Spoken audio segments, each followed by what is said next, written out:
Ladies and gentlemen, this is the main event. Fight fans worldwide, you've tuned into the #1 undisputed boxing podcast today. This is the Boxing Breakdown.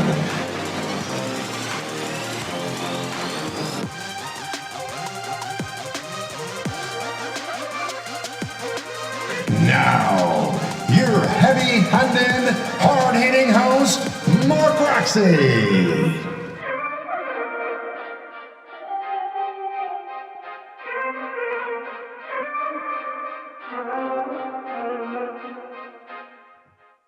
What's up, and welcome to another edition of the Boxing Breakdown.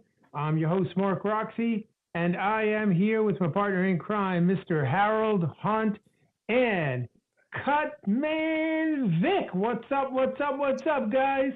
What's up, man? What's up? Glad to be back. Glad to be back with such a distinguished guest. Yes, we got. I'm glad to be here with you, both you guys. Cutman, we're so happy you're here, Vic. This is our third season, and this is our first episode within the framework of our third season. And thank you for being with us. If you're tuning in through Apple Podcasts, Google Podcasts, or wherever you get your podcasts, thank you for being with us today. If you're watching on YouTube or Facebook, welcome, and don't forget to leave your comments on YouTube, and certainly you can join in on the chat in Facebook, and we're delighted that you're with us tonight. And if you're listening to the podcast after its original airing, just know that we are releasing podcasts usually once a week, certainly once every 2 weeks, and we hope that you will like us on Spotify. Make sure you get the Boxing Breakdown with Mark Roxey. Thank you guys for that little shameless plug. And so, Vic Starata,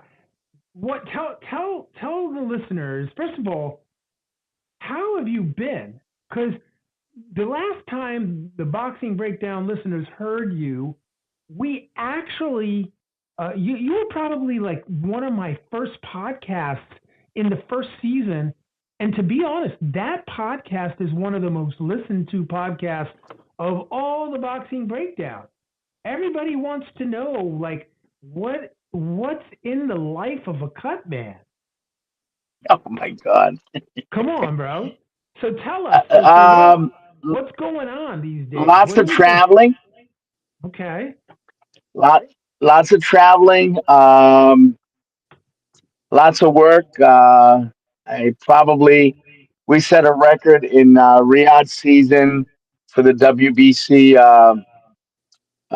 Grand Prix. We worked the WBC season cutman team, which is myself, the lead cutman, Sammy Morris from England. She's a cut woman that works bare knuckle in boxing, and cutman Tony Cuts out of Florida. He's got a ton of years doing this. It was supposed to be 4 cutmen. It ended up being 3. We weren't supposed to do hand wraps. We ended up, first day, I ended up doing 14 sets of hands. Sammy did 13. And then we worked 16 fights, 6 rounds. So it was 128 fights, 128 fighters, 64 fights, 16 fights a day in 4 different weight divisions, 6 rounds each. We ended up working like 12 hours a day. I worked something like 340 out of 384 rounds, I think, of total rounds. So in 4 days, yeah, and the cut team in 4 days ended up working 384 rounds of boxing. And it was the 3 of us. Say that again. 384 rounds of boxing in 4 days. Yeah. Wow. Yeah, man. Yeah, and on the final day, cut woman Sammy Morris fell on the stairs. I fell on the stairs. I scraped my shin. I banged up both my knees. I ended up damaging my shoulder because trying to we had they were only allowed to bring one fighter, one coach. So I had an older gentleman that was fairly old as a coach. So I tried to get the stool under the bottom rope, and it was very low. So I Right. tried to muscle it through, and I tore something in my shoulder. I'm What? waiting for the VA to look at my shoulder. So, but listen, honestly, look, life is a set of challenges. Some good days and bad days. Without the bad days, you don't know what a good day is. If you're not challenged, you never grow. So, all that experience in Riyadh was amazing. Working with the WBC, the gist of the tournament was fighters with a certain amount of fights, less than 26 years old, the future stars in four divisions of boxing. So the amazing thing is we didn't really have any blowouts. Those were some very evenly matched fights. Yes, there was a few knockouts, Yeah. but the fights were very competitive. We had some cuts, we had some nosebleeds. Uh, although overall, though, it was an amazing experience. It was Jose Suleiman's dream to do this Grand Prix, and as the Grand Prix was coming into fruition, he got sick and passed. So Oh Mauricio wow. Suleiman, for like the last 15 years, always wanted to do this. He worked it out with his eminence Turkey Rashid, and I know I'm not saying that correctly, the last name. And they ended up having the tournament in Riyadh for Riyadh season. So that was one of 5 dates. There'll be four additional dates. So the next fight will be 32, 64 fighters, 32 fights, and it'll just be cut in half and cut in half and cut in half. There's four more dates. The last date culminating on December 20th, where you'll have 8 fighters, 4 fights, 4 champions, and those 4 champions will be the number one seeded fighter to challenge for the WBC title. Wow. That's Wow, that's great. amazing. Yeah, Well, I see that Suleiman's doing a lot of things different in the tournament. Well, can you talk to yeah. us a little bit about some of the things that viewers that are watching the tournament can come to expect? What makes it different than what we're Well, seeing in well, regular boxing? first of all, this is an A side, B side.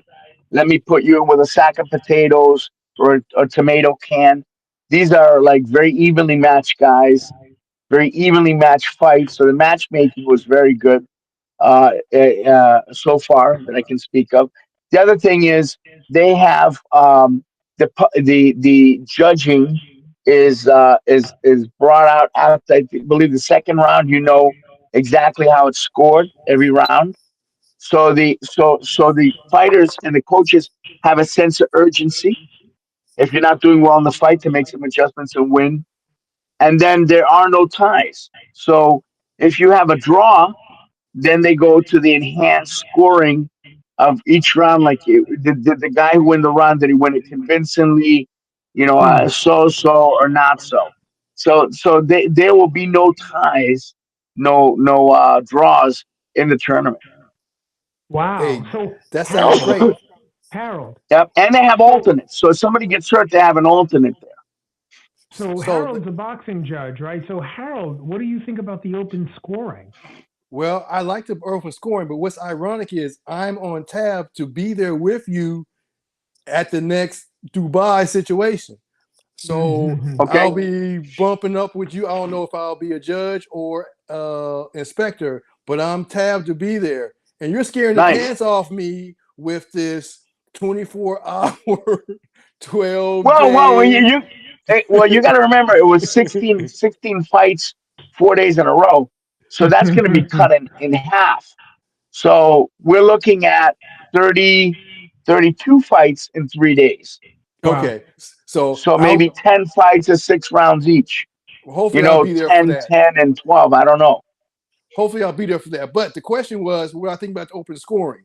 Well, it gives the fighters an opportunity to get themselves lined up for the upcoming round. And just case in point, we know Tank lost track of the rounds, so he didn't go do what he needed to do when he needed to do it. And Right. I think in this situation, this helps, with that part. And far as entertainment is concerned, them boys are going to fight because they know where they are. They know what the situation is. They can't use certain situations to coast or whatever because everyone knows what's going on. So I'm in agreement with it in this scenario, not on a level of They had huge they fights. had availability to instant replay too, by the way. Yes. Yeah. So, but that's just my thoughts. I think it works in that type of situation, but overall, I think it may not be as well received as we think. So Harold, and Vic, you guys. So actually, Vic, tell us: are these guys banging each other out in this tournament? I mean, is it pretty rough and tumble? Are there a lot of cuts? People getting hurt? Well, you got to understand, these people come from 40 something different countries, Yeah. and winning this tournament. These aren't like, yeah, we got guys from America and Europe, right? But a lot of these guys are from third world countries, and they're fighting for the food they put on their table. Yeah. Some of them are fathers, some of them are sons, some of them are brothers, but they're all hungry. They all got something to prove. So Mm. they're really, I mean, I've seen some guys who are getting hurt just keep fighting hard, like digging deep. Some of them won. So what I see is a lot of hungry guys that are really trying because, if I only got to see a couple fights last night. Yeah, those weren't real fights. Like touch, run, touch. What's that? Right. These guys weren't doing that. These guys were going right at it. I mean, they understood the significance of what winning does for them, Right. and that there is no tomorrow. Like, no, there is no straighter route to a title than to win that tournament. Wow. Okay. So yeah, you got to understand. You're the number one guy when you win the tournament, That's Yo, great that's because and crazy. it's a guaranteed title shot. Now, this is what I know about what you just said. I was watching a card from South Africa, and there was a gentleman who won in the tournament, and he was talking about going to the next round. But like you were saying, Vic, in his face, it was like, this is my chance to be something in my life. I've never been other than a boxer, and this is my chance to really elevate my family, my country, myself. And he was so immensely proud and motivated by being but going through that round. So when he was interviewed, he was gushing, and that's exactly as you said, sir. This is it. This is what he's going to get. He has to make it work. wow. We had a Well, guy from yeah. Guatemala fighting heavyweight, right? He gave up 40 something pounds against a guy who looked like Godzilla. Okay, who was a very hard puncher, rough and tough, right? And that fighter from Guatemala was in the wrong weight category because he bumped up. That was his chance to go. So he stepped up in weight to fight. His real fighting was probably cruiserweight, right? He banged it out. I mean, they stopped the fight, but he had no quit in him. Wow. And what Mauricio told him was, I admire your fight and how hard you came here to fight. He goes, we're going to help you. We're going to make some adjustments, like weight or whatever. We're going to back you. So they said that they will continue helping him in future fights because That's they Wow. wonderful. respected his effort because That's he great. came to fight. That's great. That's awesome. That's great. Yeah, Actually, so Vic, I mean, you're dealing with a lot of cuts, right? There's a lot of cuts happening. yeah. You're probably, if not the most prolific cut man right now, working, constantly traveling from country to country, state to state. This is what you do. You're not a part-time cut Yeah. man. You're a full-time cut man. So the thing I want you to share with the listeners is like what fighters try to be undefeated as a cut man. Like, what makes you a great cut man? Like, how do you rate yourself, and how does that work?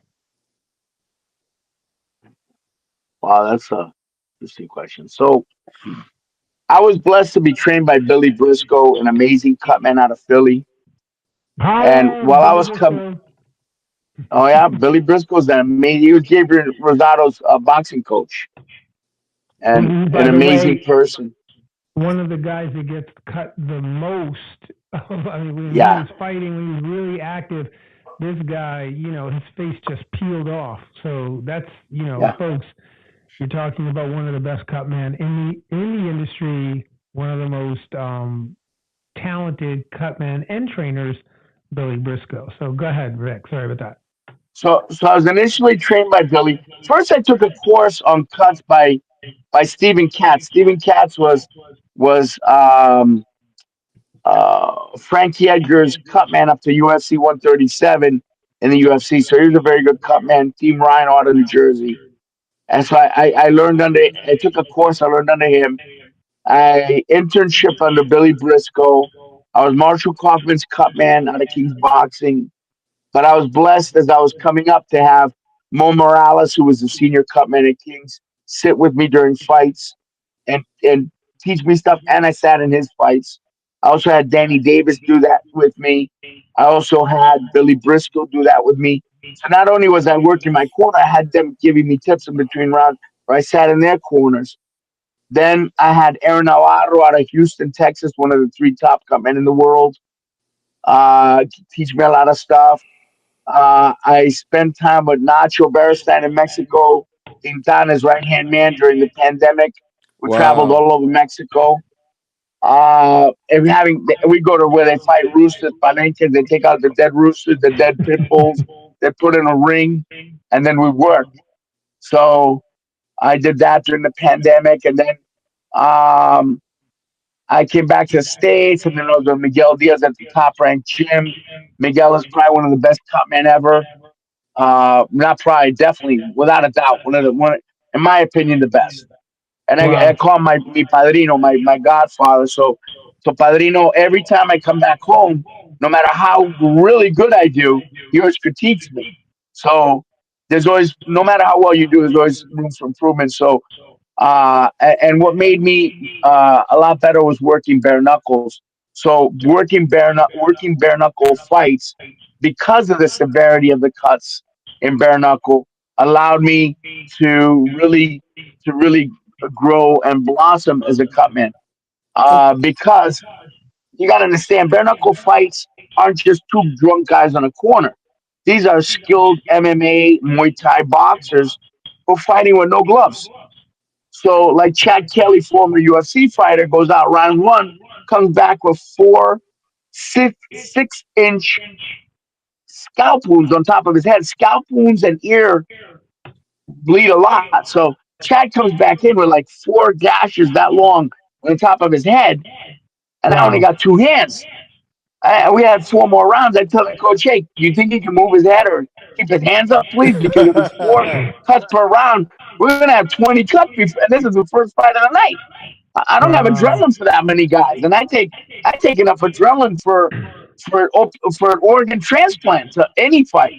So I was like, oh my god, like you know, uh, I worked Artem Lobov, who used to be Conor McGregor's sparring partner in the UFC. He had 13 cuts on his face. So through this sport, and some people argue it's not a sport. It is a sport. Anything that has rules makes it a sport. So through the sport of bare knuckle boxing, some people say it's not boxing, it's combat. Okay, whatever. You know, tomato, right? Through that combat discipline, it enhanced my ability as a cut man because when you got to stop 13 cuts in one fight, my God, that's that night I went back to the hotel and I fell asleep in the lobby on the chair, just fatigued. One of many fights that night, and didn't I even was make it like, to the how the room, hell did huh? I do it? As a Marine, I focused. Oh yeah, no. I above the eye cuts first, nose next, whatever else I could get to. I'm a wide guy, so I don't go through ropes. I was using the coach's hands too, because I'm not an octopus. I only got 2 hands.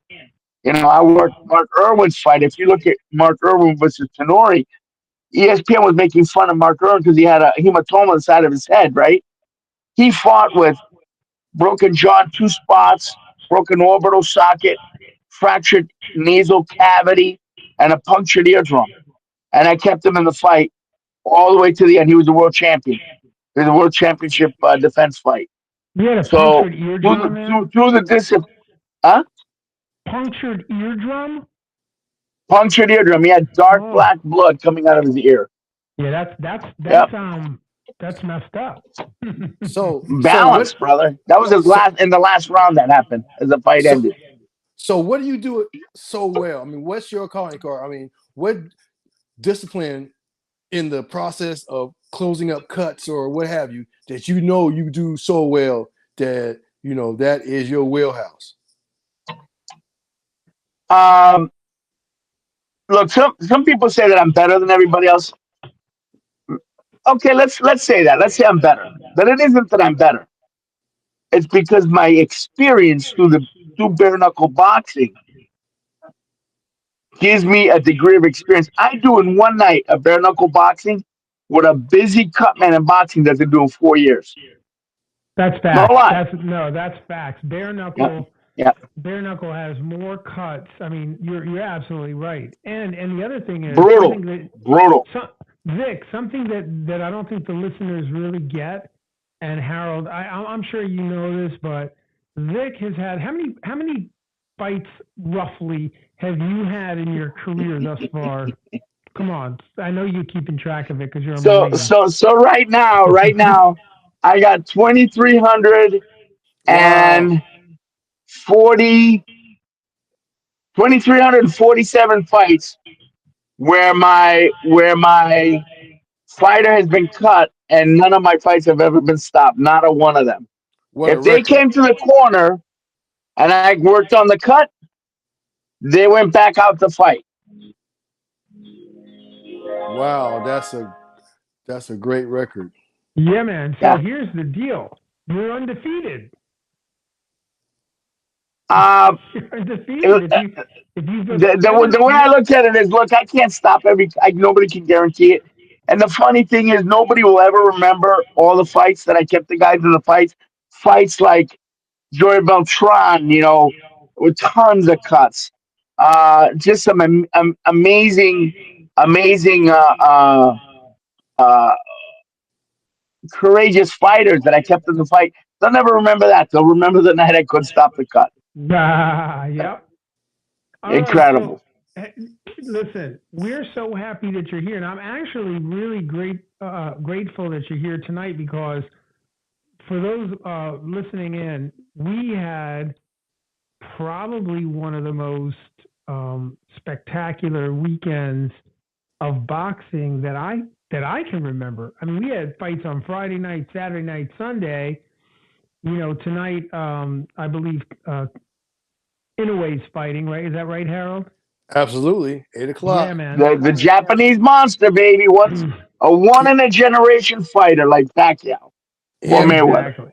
Exactly. ESPN Plus for the listeners. ESPN Plus. Oh, he's fighting on ESPN Plus this evening, right? Yes, 8 Yeah. o'clock. Okay, at 8 o'clock. Okay, cool. Check your local listings for that, everybody. If you're tuning in right now live and you want to check that fight out, 8 o'clock. But here's the thing. Let's get into this weekend. Let's start off with Romero. This guy pulls the most massive upset over Ryan Garcia in recent boxing history. This guy, I'm not going to say he smoked Ryan, but he caught Ryan Garcia sleeping, literally sleeping through this fight. I don't know what was going on. Harold, tell me, I know because we watched the fight. I want you to Yes. tell me what you saw. Well, of course, I had spoken with you off and on about it, and you educated me on how Ryan was outcoached by Roley. However, there's a scuttlebutt to that I had just recently found out that caused such a situation, caused during the run-up, they didn't talk stuff to each other, caused the mutual respect during the press conferences and after the fight. And this is what it was. Ryan, of course, had some mental issues, but Raleigh had mental issues as well. Raleigh went to a psychiatrist, and the psychiatrist straightened him out. He did not know that he was going to fight Garcia didn't know either. He called Garcia. He said, "Hey, I'm going through this. I can see you going through this as well. Would you like, to get in contact with my psychiatrist?" He said, "No, bro, I'm good. I'm good with that." Now, Wow. they accumulated some type of friendship just through that right there, because Rolly said, "I know he's going through something because I'm going through the same thing. I was, Yeah, man. and I think he needs that kind of help." Then the fight was made. So they already have respect because of the mental issues. Okay. So I don't know if that really carries any weight or whatever, but Mark, as you said, the fight itself was a technical win for Rolly's coach and for Rolly to be disciplined to stick to all those plans and was successful. So I can't speak on that because, Mark, that's what you know. But this Yeah, is just a well, part that I can add that may have some light to how the fight came off the way it did. thank you, I, Harold. I can add a little something to that. Go ahead, Vic. So Rolly was originally trained and made by Bullet out of Vegas, right? And Bullet had a very big emphasis on conditioning and Rolly's style. So Rolly leaves Bullet and goes to Salas. Okay, and that fight with Pitbull, you saw how that fight went, right? Yeah. So he was still trying to change from a brawler into a boxer. And typically, those situations end up in failures, much like Kermit Cintron when he went to Emmanuel Stewart and Right. they tried to make him into a boxer, and then he dove like Superman through the ropes to get away from Williams, and It, because that didn't work too well for him. Because when you take a power punch away, and you emphasize boxing, you take away that magic juju in them. So while I did Potentially, not yeah. see the fight last night, I know, and I don't know if Salas took him to the fight because I hadn't been over there recently, but I know during the Pitbull camp, I know that they were having struggles adapting to boxing, just to bring a higher degree of boxing in him. So did Salas take him to the fight?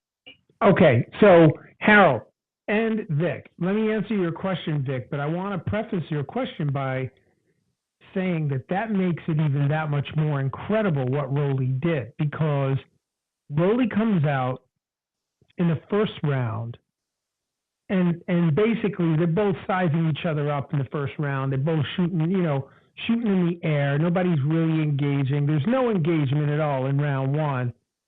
Excuse me. At the end of round one, I looked to Harold and I said, "Hey, Harold, how did you score that, Mr. Judge?" And Harold goes, "Oh man, I don't know. I think I scored. Who'd you score the first round for, Harold?" well, because Rolly was coming forward and Mm-hmm. he was able to take that left hook away from Ryan, and Ryan was trying to throw with nothing, and he came over the top with that right hand, although he knocked him down later. But in that first round, as you said, Mark, look, that right hand is flying home even in the first round. I Yeah. gave it to Rolly. So we call that, and actually, so yes, Salas was there. He did take him to the fights.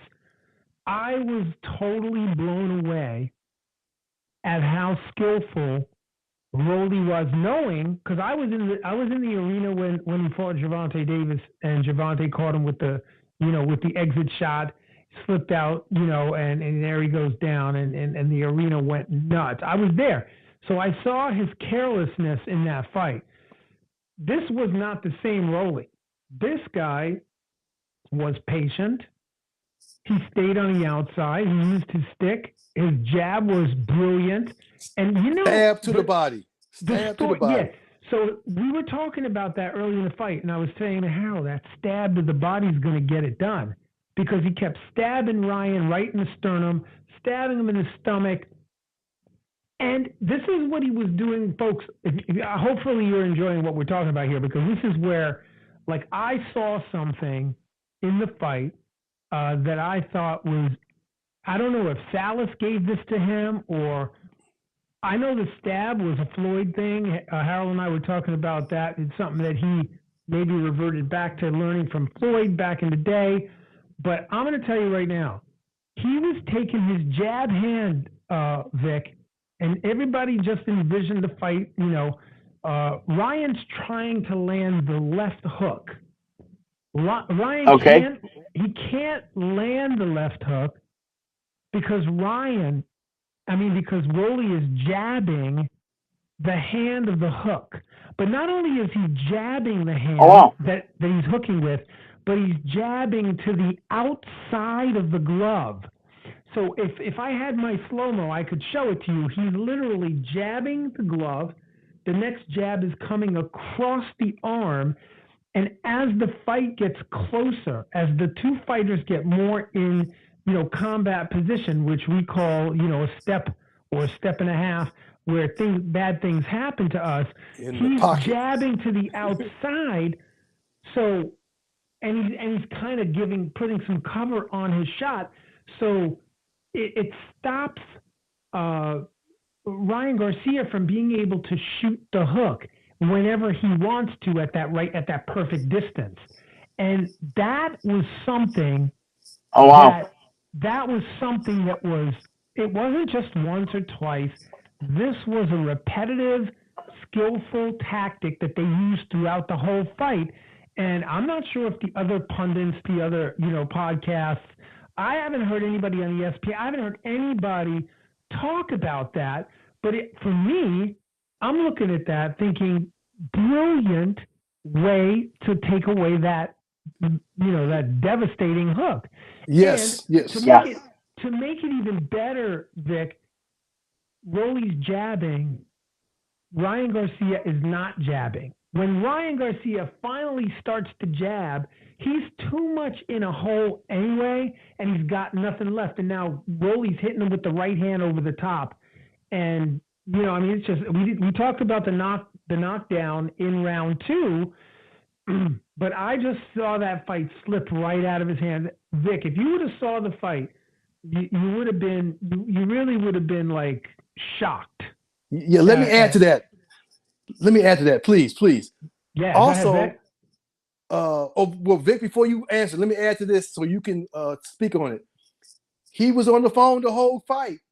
That right hand was like, I guess you surgically put it on there, Vic. You must have stitched that hand to his ear, Vic. I don't know. You must have called him before he came out, because that Not right me. hand, Not me. that right hand was No. there. Yeah, That right hand was Coach there. Salas, because they struggled. They struggled. They struggled a lot in that camp, and not against Pitbull, against Gervonta. They struggled a lot in that camp to get him to box, and they took away his banging, and you could see that he can't quite make the adjustments. So it sounds like he did make those adjustments. Because He I did. got to It tell you, I was only got to see. brilliant. I'm in camp right now, and I only got to see some fights last night, and it was a totally different card, and those fights were really disappointing. I wish I'd seen that. When I get back home, I'm gonna watch a Ryan Garcia Rolly fight, because I'm really happy. I'm happy for Rolly because Rolly has struggled with and made some big adjustments. I mean, it wasn't an easy change to change camp, and it wasn't an easy change for him to change from being a banger to a boxer. Not an easy transition at all. And so it sounds like he got that right. And Ryan has been like, Rolly's been humble Yeah. in what I've seen of him. And Ryan has just been getting too damn big for his britches. Well, Uh, even in the win, Vic, even when he won, yeah, right? He was so humble He for the was. win. He was humble all the way through. It was almost like he didn't, like it was a non-event, right? It was really yeah, interesting. It was. I don't know what's going on there. There's a lot of. We're gonna coming days. We're gonna learn a lot about what mental issues were. Each one of the fighters were dealing with. yeah, And more is going to come out, but I have to say that Rolly really he redeemed himself from the Gervonta loss and yeah, the other loss he had. I'm just really happy for him. And as far as Ryan Garcia, I don't know what happens next to him, because I don't know if this puts him out of the running for ever winning a world championship in his life. The guy is so bankable. and other Yeah, than he's Mike bankable and Tyson. he's young. I mean, what we might perceive as some people might perceive as arrogance or whatever is the self confidence you need also to be a fighter. So Well, I can add you to that. never know. Yeah. Yeah, go ahead, Harold. Oh, Vic, I'm just so excited, Vic. Please, Vic, sir, go ahead. Yeah. So Oh, no, so I don't know. I've never really chopped it up with him, but a lot of people he comes across in a certain way. I don't know him, and I don't reserve any judgment towards him because one, I'm not him. I'm not fighting. right. I don't deal with him. I don't know him in that way. So I sometimes a lot of people think that they know you because they've seen you on social media. They only see a part of you, a facade, one small piece, one small facet of who you are. But I think that he's very bankable, and I think that some fighters sometimes if he was full of himself, sometimes you need to readjust yourself, and Well, those falls you need fire to temper steel. Yeah, man. well, well. Let me say this about Ryan's demeanor during the whole run-up. Uh, there was no horrid trash talking or racial or anything like that between those two, citing the friendship type of thing. But Ryan seemed to be grounded really well, and he just didn't go into all of that. Now, yes, he lost the fight, but I think mostly this is to show the sanctioning bodies, okay, I'm okay. Whether he won or lost, the ABC people, BC, BA, IBF, BO, all them want to see if he's cognizant enough for them to continue to work with him and get him to defend their belts. And he proved it. He wasn't crazy. He didn't do anything crazy. Yes, he lost. But to me, he proved that I am still bankable, as you said, and I'm cognizant enough to recognize and to represent your belts with some sense of decorum. And that's Yeah. mostly what I got out of it. Well, I think the What other what the other what what what makes a champion? What makes a champion? A champion overcomes things. When you have a guy who, some people can go a whole career undefeated. Very few of them, right? And some of those wins can be questionable. But they got to struggle. But when somebody really goes through a down low, loses, has to come back up and question himself, I think that shows a lot more about that fighter. Look at Muhammad Ali. Muhammad Ali didn't win every one of his fights. Look, no. look at the things he went through, man, and look at how he shaped a whole identity of a whole class of people, a whole generation. The hope he gave a lot of people. Why his struggles? He showed that he was human, and he was able to overcome many things in life. Yeah, And I no, think Ryan is a poster child for that, actually, because now he can be, yes, he lost, but he was his humility showed through in my opinion. I'm happy for his situation, win or lose. no, I agree with you guys. I think the interesting thing here is that it opens up a lot of questions about whether or not in Ryan Garcia's last fight, I know there's been a lot of scuttlebutt and a lot of talking about whether or not the weight and what transpired against, by the way, our next topic, which is Devin Haney. Whether or not him coming back and being cleared, he had a year layoff, and here he is fighting, and then he comes up a little short in this fight.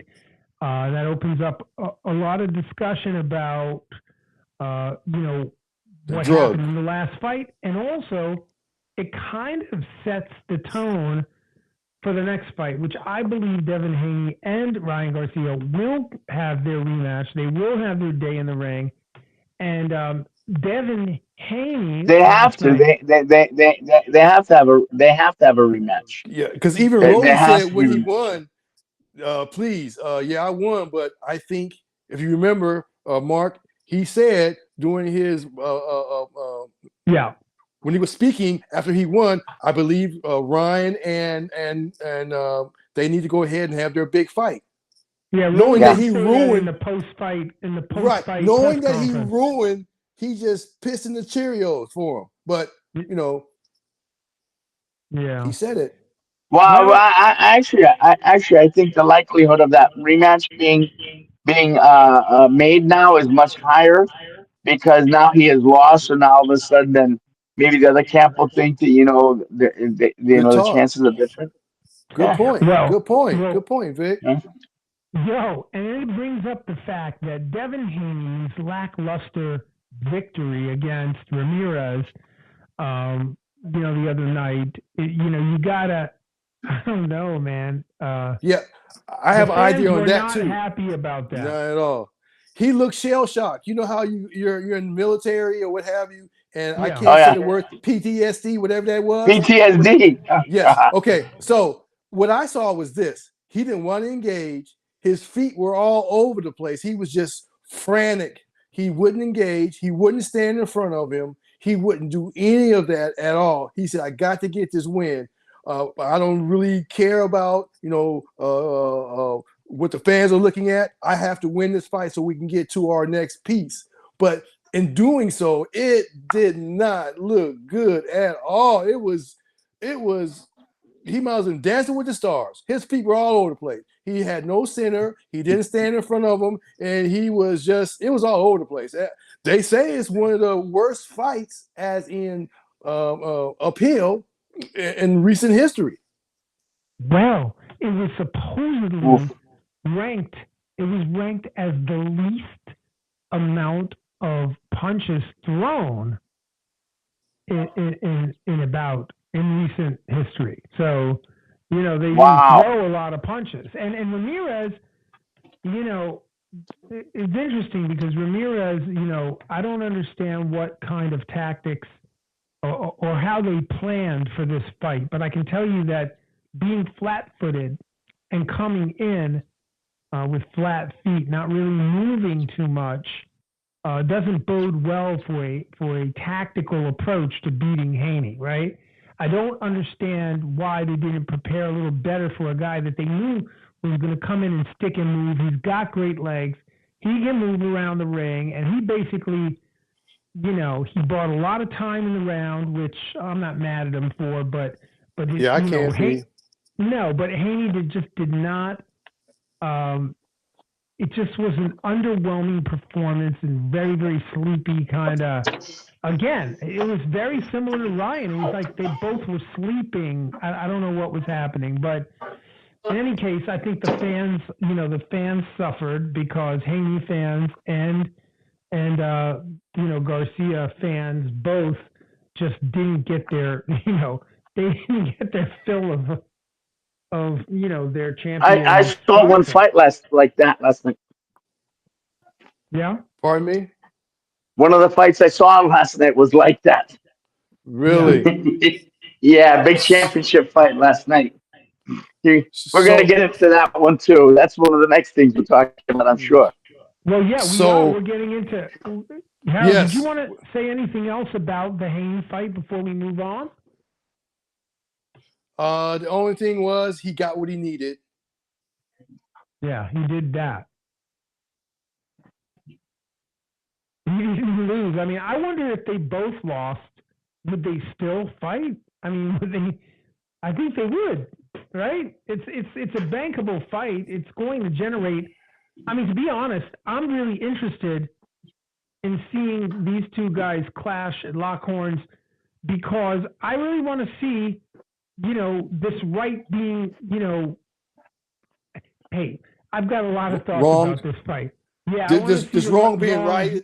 Yeah, whatever that being, is, I want to see that happen, right? And Harold, the other thing is, I was looking at the fight, the Haney Garcia fight before the podcast, and I was thinking to myself, you could say whatever you want about the roids or about this or that, he's on something, whatever, but the hook did land perfectly, did it not?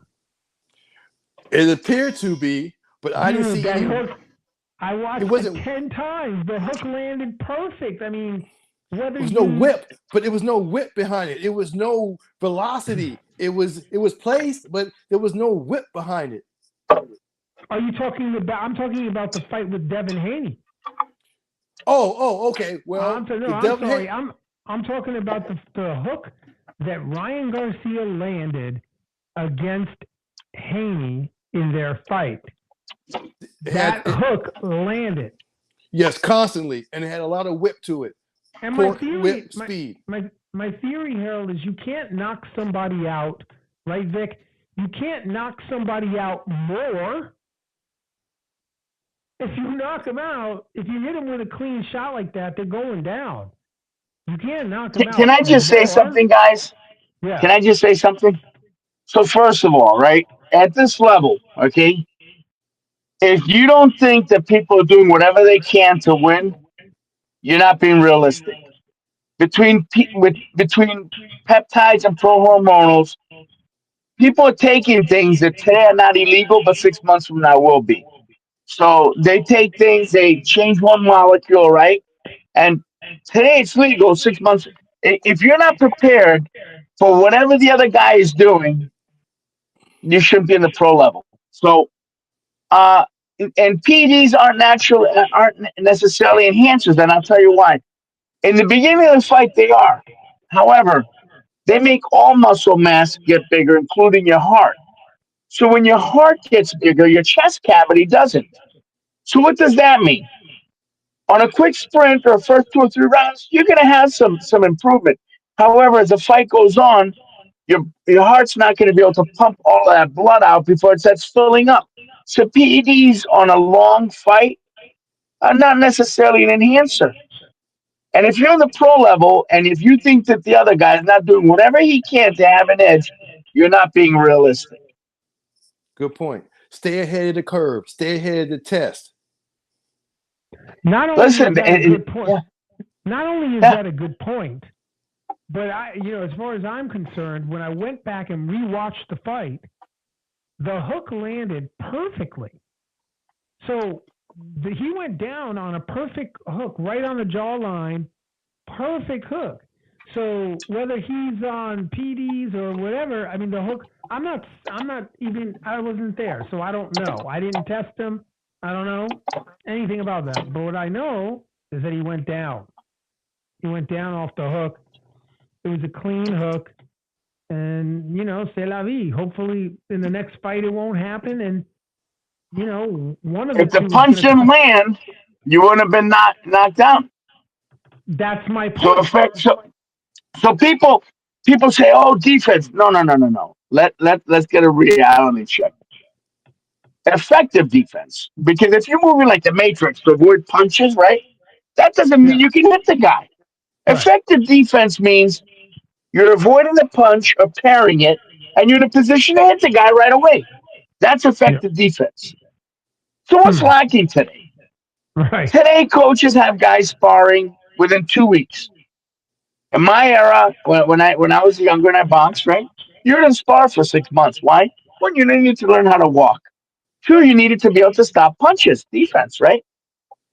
Three, you needed to be able to then, once you could walk and once you could get in the ring and spar 4 rounds without throwing a punch, then they teach you how to throw a jab and then a Exactly. double jab and a 1-2. Not today. Exactly. Today they got these idiots, like these some of these coaches got these guys sparring 2 weeks why because they're worried about paying for the gym. So they're not worried about building a fighter. They're worried about keeping that gym open.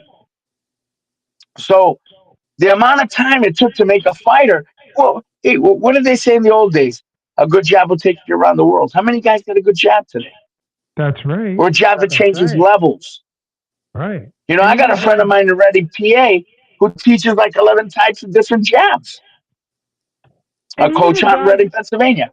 Even the guys that have the ability to throw the jabs, they don't have the stamina or the tenacity to do it. They have great reach. They have great use of the jab, but they don't use them in fights. And you can see it. Look at constantly. Korbulev. Korbulev was in love with his straight shot. Powerful. What happened? Buddy McGirt taught him how to throw that jab again. He was actually beating Canelo 8-3 until he got caught in the 11th round. That's right. Yeah. And all he was doing was throwing the jab. He was winning the fight just with the jab. But That's great. the jab seems not to be a popular punch of this generation. As you said, back in the day, that's how you went around the world. That was your ticket. Now it Well, seems to the me way to that get in what was to happens is jab and feint. they kind of ignore it because it's not as spectacular. It takes too much effort, and it's something that they don't think is popular. Even though their coach may be saying, "Do it, do it, do it, do it," because I go to gyms around here all the time. These kids, or they just don't like that discipline. Well, that's because a lot of the coaches don't know how to teach the jab. Not only do they not know how to teach the jab, but What it's used for. Yeah, the jab is the number one punch in boxing. It's the number It, one dis- punch in it boxing. disrupts the other guy's movement. When I throw a punch, you got two options: eat it or move. You're no longer setting the pace. I am. You know what I'm Yeah. saying? You're gonna go punch. I'll punch first. Or I'll punch at the same time. If your Well, punches don't hurt me, then let's trade some blows. Because I believe in my punches. Yeah, the jab sets everything up. Today you see guys that don't even throw the feint and throwing the straight from the rear. So Or they're taking themselves pawing, off balance or on it's a TV. paw. It's a paw. They just paw it out there. There's nothing behind it. it's awful. It's awful. Well, you know what? Speaking of jab, you guys, how about that jab of Teofimo Lopez coming away with an outpointed victory against Arnold Barboza Jr.? He was How the about star. that? Yeah. He was the star. He showed that he got his kid back. That's one thing. I kind of pay attention to the outside because the mental coming into the ring is very, very prominent. Obviously, he got his kid back. And this is the biggest payday that he's ever had. He's on point with his father, who actually gave great in-round information. We were surprised at his candor. He usually is not on point. It's more emotional. This time it was more technical. And I give him kudos for that. But I thought Lopez took the show. He showed why he is who he is. And I think he distanced himself from Haney and Garcia by his performance. He looked the most natural. He was doing what he does best. His defense was impeccable, and it was really a great performance for Teofimo Lopez. Out of all the guys, and of course, Gervonta Davis wasn't in the loop, but out of all of those guys, which by the way, we've been talking about these guys since the beginning, since our first podcast. These guys were, in the top. We were talking about the new Four Kings and all that. Like, they've been in the news for years. Yeah, but we knew them coming up in the amateurs, Mark. Yeah, In the Northeast, we knew them. We saw them coming up through all the shows. What I love about it is that they're finally having their days where they're clashing one after the other, and they're weeding themselves out, and it's happening. And I'm glad for this. But I will tell you, the other guys that we spoke about on the podcast this evening need to get on point. They need to take a page out of Teofimo Lopez's camp because he was on point. And hats off to Senior because Senior, shout out. You did a great job in this fight. Teofimo, you did a great job in this fight, and there's a little loyalty there, but whatever. You guys did a great job. I'll tell you when you didn't, that, but you did great. So congratulations to you. And then you guys, unless you want to chop up any more about Teofimo Lopez, I just wanted to talk to you guys both quickly about Canelo Alvarez against Skull. Did you guys see that fight? Anybody see that fight? It's the only card that I saw this weekend, and let me tell you, I knew Skull had nothing that would keep Canelo off of him. However, the fight was definitely not what I expected. Canelo didn't fight on the inside, and Skull hit him with nothing that really got him his respect. And I just don't understand why the fight went the distance. Well, I'm but just I'm an not in the ring. outside guy. Oh, go ahead. I'm just an outside guy. You guys are real. You guys are in it for real. I'm just a judge. So the way I look at it is completely different. So I honor Vic and Mark on what you say. What I saw in that fight was Skull said, "I just want to survive. I want to be able to make myself an icon in my country." I went the distance with him because Berlanga is still riding on that. And I'm not going to get myself in a situation where the optics of me getting knocked out. Now, like you said, I don't believe Canelo really went after him either. He's fighting in front of the smallest crowd he's fought in front of in, 10, 15 years. He knows it's just a Did money you see grab. the reaction from Turk Rashid? Mhm. Oh my God! Look, hey, Oscar Ooh, looked like he swallowed a canary. Oscar was, yeah. the Sheik looked like he swallowed a canary. Like, oh wow. But I thought, as Haney, he got what he needed.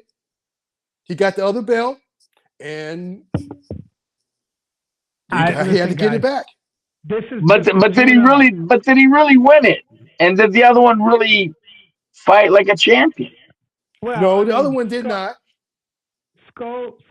Look, Skull's a great fighter. He got there. He didn't get there on no merit. He got the opportunity to fight Canelo because he is a great fighter.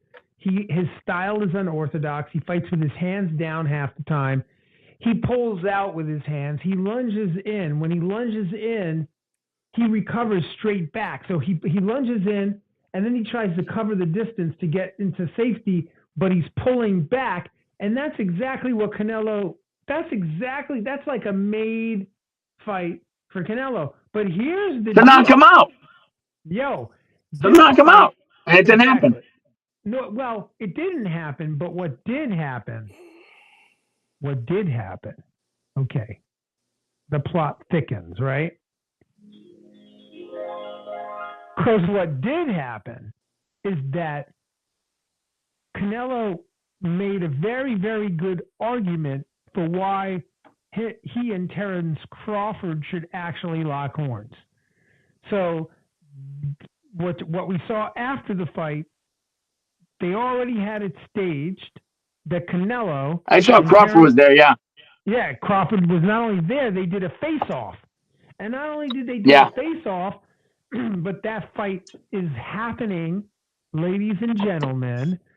The fight is taking place on September 12th, 2025. So it is already in the works. Supposedly it is happening. And They already signed it. Yeah, and that's so I think, Canelo has a contract. He has to fight, right? Harold and I spoke about this briefly the other night. He's got to take the fight. It's part of his contract. So he took this is a nice, easy fight. He's getting ready to fight arguably one of the best fighters in the world right now in Terence Crawford. He is. I've been in camp with him. And I could see Terence Crawford. They brought out, Harold, did you see they brought out that ring belt? There's a new ring belt that's all gold. It's solid gold. I saw that. They brought that belt out. I'm sure there's 50 memes about Terence Crawford. When he saw that belt, you should have seen his eyes. He was like, I want that. That's my belt. I'm taking that belt. I'm just saying. He's gonna be Canelo. That's what I'm saying. I mean, looking in his eyes. He's gonna be Canelo. And my fighter is Lester Martinez. Lester is Terence Crawford's sparring partner, one of them. Okay, Lester's gonna be the first world champion from Guatemala, and I've seen Crawford in camp. Crawford, I grew up with Hagler in the gym. Crawford is perfect, as perfect as you can be in the gym. Footwork, his work ethic, his discipline. That guy is perfect. Canelo, people say, oh, there's a giant weight difference. Listen, Terence Crawford's walking around weight is their fight weight. That's his walk around weight. That's the weight he trains at, unless he's cutting weight. That's the weight he's normally sparring at as he's coming down in weight for camp. So he's running at that weight. He's training at that weight. Right now, Canelo will blow up in weight after the weigh-in. and Terrence really won't go up much. But Canelo can only go up so much. So that fight's going to be a lot harder for Canelo than people think it is. Yeah, They think, I oh, it's going to be agree. a walk. Nah, But I I that see agree. fight, yeah. I see that too, but I see something else that may be added or not. Punch resistance. Now we know Canelo knows how to get hit and how to take hits from bigger, stronger men, and he doesn't flinch, he doesn't wobble, none of that. It's not going to happen. Now, yes, they walk around the same way. Yes, he looks good. Yes, this, that, and the other, which is great. But is he getting hit by men that big to create a tolerance for such force? When Canelo gets it, when Canelo gets to you and starts to land, you need to be able to have the punch resistance for that. Kovalov found that Well, out. So many other fighters Lester have found that out. I just think that Lester's possibly, bigger than Crawford, yes, but I just and think Lester's Crawford a power puncher. is not used to that type of density constantly, whereas Canelo is. Well, Well, I'm gonna put it to you this way: Crawford's cut man is Red. He's a good friend of mine, and the guy who works for Red is me. So he and I collaborate on a lot of stuff. Okay, can you tell me in Crawford's fights how many times Crawford's had to use Red? Oh no. That's fine. But this is a not bigger. not a I'm whole just lot. saying. I'm just Not saying. Red, like No, none. not at all. Why do you think that is? None. He's it's because fighting he doesn't men get that hit. are on his level as far as the weight. Yeah, he doesn't get hit. I that's fine. That's fine. But as you know, you can. I'm not trying to be back square, but as you know, you got the gloves up. Yes, you're blocking the punches, but you're still going to feel that force. Mike Tyson would hit you through your gloves and hurt you. So I'm Yeah. just saying, from my standpoint, does he in fact can he take the when Canelo's wounding up and he's landing his punches, whether they're on the body or he's blocking them, that type of density, can he take that? That's So it. let So me my ask you. question to you is, yeah, when have you I seen know. Crawford injured in a fight? Oh no, he's Hurt he's my bad, favorite fighter. No, hurt yes, bad. How many never. times have you seen Canelo? Canelo with Kovalev was hurt bad. He was hurt. He got hurt. He's been hurt a few times, right? Crawford's significantly faster than Canelo, and he has really good defense. And he's his natural, not just his discipline, his natural athleticism, speed, reaction, tight defense, foot movement. I've never seen him make a mistake in training. How about that? Hmm. Vic, I can't speak to Wow. that, but I I've will seen say stuff. this. Go ahead. Yeah. But I will say this. Seems to me that Canelo is going to try to come there, and if he can't land it, but every boxing match I've ever seen in my entire life, each man gets their best punch off on one another. Maybe one time or a million times, but each time, every fight I've ever seen in my life, I'm going to hit you clean one time, and you're going to hit me clean one time. We either coast or we're in the fight. But I think eventually he's going to take a clean punch from Canelo, and Canelo's going to have to take one from him. Will Canelo respect Well, that power? after last night's performance, right? Uh, uh. So, really simple. Uh, Canelo, did he really step on the gas last night? Nope. Okay. Crawford's going to step on the gas. He's going to tag him. Crawford ain't going to knock him out with one punch. He's going to be if he knocks him out, it'll be a bunch of punches. Okay. If he hurts him, it'll be a bunch of punches. He'll be seeing a African American woodpecker from Nebraska going. That night, he'll swear to God, there's four Terrence Crawfords in that ring just teeing off on him. And he looked like the mummy last night, okay? With a guy who really wasn't trying to engage with him, who wasn't a threat. Terrence Crawford is a threat. And he is going to tee off on him. And he's going to go after him, right? because he understands the magnitude of that win over Canelo. It cements his legacy. And I wouldn't be surprised after that fight if probably Crawford retires with all those belts, right? But I'm going to tell you right now, I think that the fight you're going to see on that night is significantly different than that material for sleeping that they had last night on TV. Of course, of That course. that that that was like what do they call that? The music or elevator music. That was elevator music they had on last night. Very Crawford's not true. So, going to be elevator music. well, Crawford's going to be like not going to be a pleasant fight for. I'm not saying Canelo's not the mummy's not going to try to connect, right? But let me tell you something. Terrence Crawford's natural ability and speed and athleticism will shine that night. I I agree with believe. that. I agree with that. so I agree with that. hey Vic, so Yeah. for both of you guys, I was just trying to think back to how many southpaws Canelo has faced successfully, and I remembered that he fought Austin Trout, and I believe he won. He beat Austin Trout several years Yes. back, and he also fought Arislandi Lara, but that was not like a convincing win. That was a split Jake decision win, Nah. right? Remember and that Jacobs was fight? Yeah. left-handed, right? Jacobs was left-handed, correct? Who? Jacobs. Danny Jacobs? Yes. Yeah. I know he was left-handed. I I don't believe I remember. so believe so. because Yeah, I believe Okay, so. I Yeah. can't remember. I can't and remember. that went the distance. But however, you guys are talking about left-handed boxers. You're not talking about a fighter who can switch stances on you Right, instantly and can right. instantly put an ass whooping on you. Yeah. No, no, that's facts. I mean, listen, Good what point, we're Vic. ta- what we're talking about, Crawford's you not guys. just a Crawford's not a southpaw. Crawford can fight both stands and Yeah. switch them back and forth, moving forward, going back, doing a pivot. Well, he's There's so also many different. yeah. Look, look. His I'm defense not is taking anything from impeccable.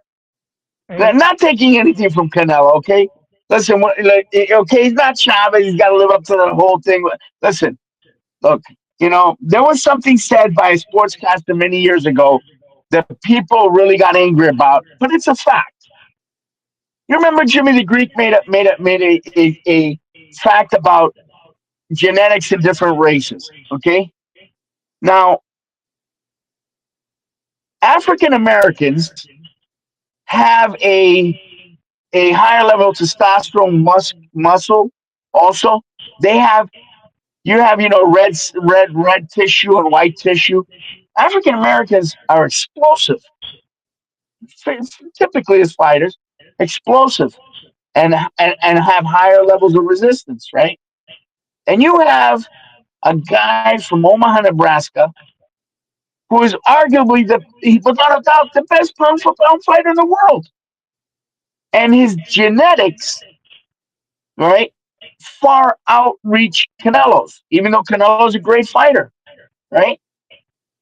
He's a guy who has an incredible ring IQ. Can fight you left-handed, right-handed. Okay, he's very calm. He's professional. Can he get down and dirty? Absolutely, right? But look at his footwork. Look at his defense, right? The guy learns from every fight, and I'm not taking anything from Canelo. I just think that he's faster than Canelo. He has a higher ring IQ. He has a way better corner. Eddie Reynoso is a great coach. They got three great coaches. They have Bodak, they have his Joe, son, and they have Red, and all three of them are great. He has three of them in the corner, wh- and what do they you all think? work great. Yes. What do you think Yes. about? Just to your point. Go ahead. No, I was just gonna ask both of you, for one of you to answer. What do you think about the quality of the opposition that each one of them has faced? Because there's two things that come to mind. One, I believe that Canelo has a better resume on paper. On paper. And I just preface it by saying on paper, Canelo has he's fought a much better, higher quality opposition thus far. He's got 63 fights, 2 losses, 2 draws on his record. Terence Crawford's 41-0 with 31 big wins coming by way of KO. So, Crawford's no slouch. But also, I ask myself this final question, and then you guys can chop this up. If Crawford and Mayweather fought during Mayweather's prime, who would win? Answer the question. I'll go. First, before I Go, answer that Harold. question, I want to say the other. Kermit Cintron and our boy from Nebraska, their basis is wrestling. Wrestling makes you take the other person's aggression and use it against yourself and use it for your good. So in that regard, yes, he has all of that.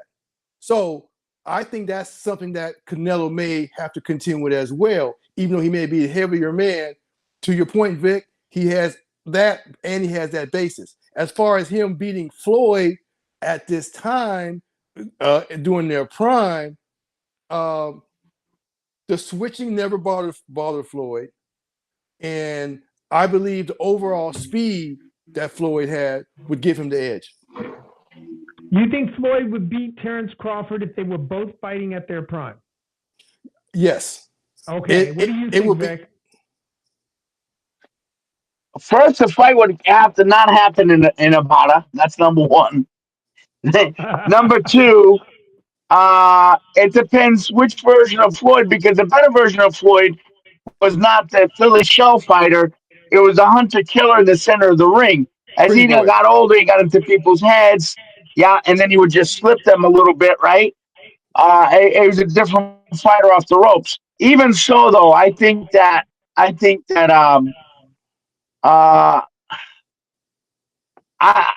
if they fought 10 times, I think Terrence would win 6, Floyd 4. I think it'd be a very close fight. I don't think that Floyd would score that easily on Terrence. I think that they're both superbly conditioned fighters with lots of speed, good defense. One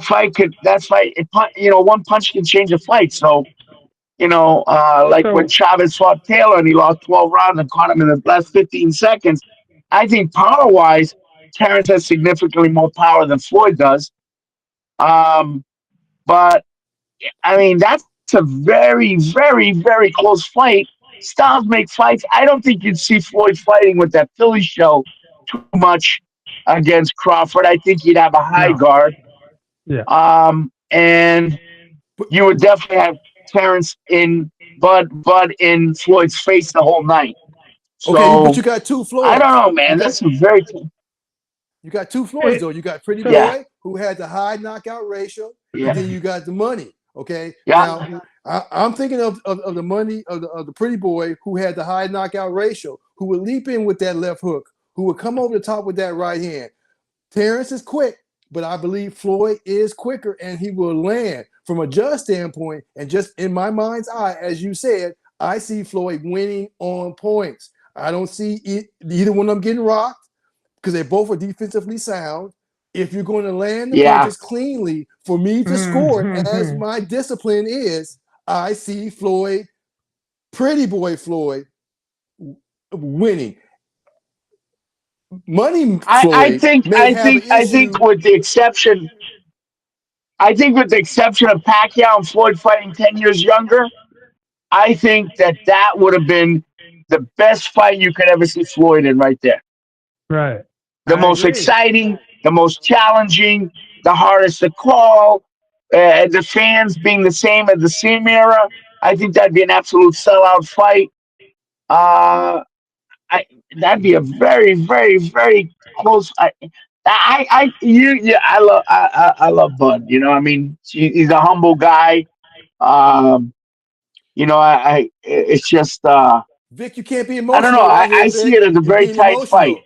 Don't be emotional, Vic. So here's where I'm going with this, though, you guys. Where I'm going with this is interesting because if Floyd, if you believe, and those of you listening in today, if you believe that Terrence Crawford would beat a prime Floyd Mayweather, then you have to ask yourself, okay, Floyd beat Canelo. Now, Canelo learned a lot of things since he fought Floyd, right? So you have to, like, in analyzing this fight, you kind of have to look at that. You have to go back and take that into account and then think, okay, what is it that Canelo has learned since he fought Floyd Mayweather?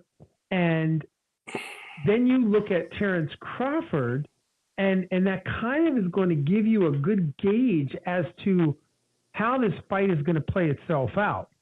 And I guess I'm going to leave the fans tonight, because we're right about, at an hour and 15 minutes on the podcast.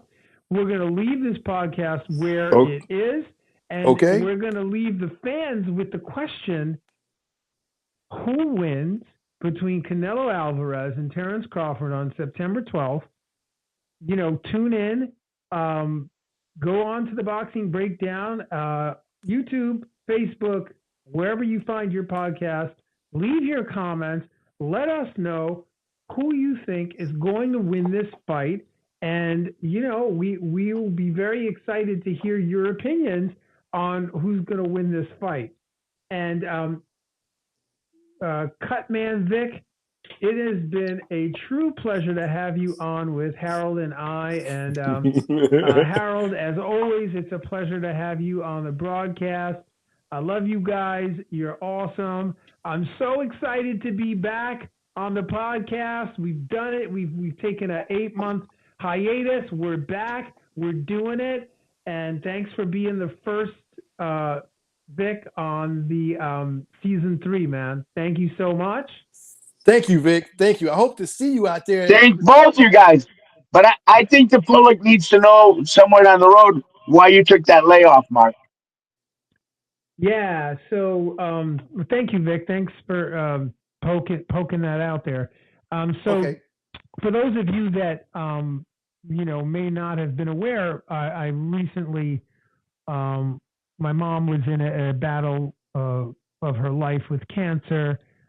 She was diagnosed in July 7th of 2025, and she lost her battle with cancer on December 20th, just before Christmas, and I basically had a funeral for her on the 27th, and it's been a real hard fight that we've had, and my heart goes out to anyone who is battling cancer.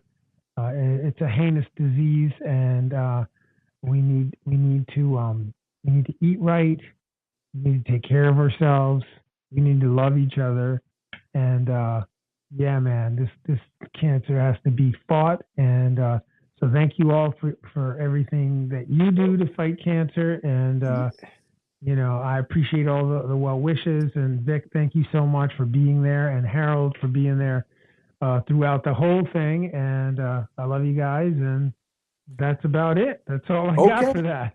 Hey, we got an Inaway, so we got to get off the air so we can go do the Inaway thing, because people are waiting to see it, and he comes on last, so we should be able to catch it and see another world-class fighter along with Terrence. That's right. Definitely. Hey, real quick, both of you guys, I'm inspired by you, and because of that, I want you to know I'm working on my pimp walk. Yeah, that's it. You gotta have that pimp walk being on television every single. There you go. I see you on TV every single weekend. I'm praying that you're gonna come back to the cut so we can hang out and stuff. But I'm just so happy for you and how your career is going, and that you're out there doing it, man. It's what it's all about. Love you, man, and keep up the great work, keeping everybody safe and free of cuts and able to continue in the fight. Okay. Yes, sir. Great. Thank both you guys. You're welcome. Vic, all right, man. I'm ready when you are. Okay, Harold. God bless you guys. Peace and love. See you on the next episode of the Boxing Breakdown. Take care. Goodbye.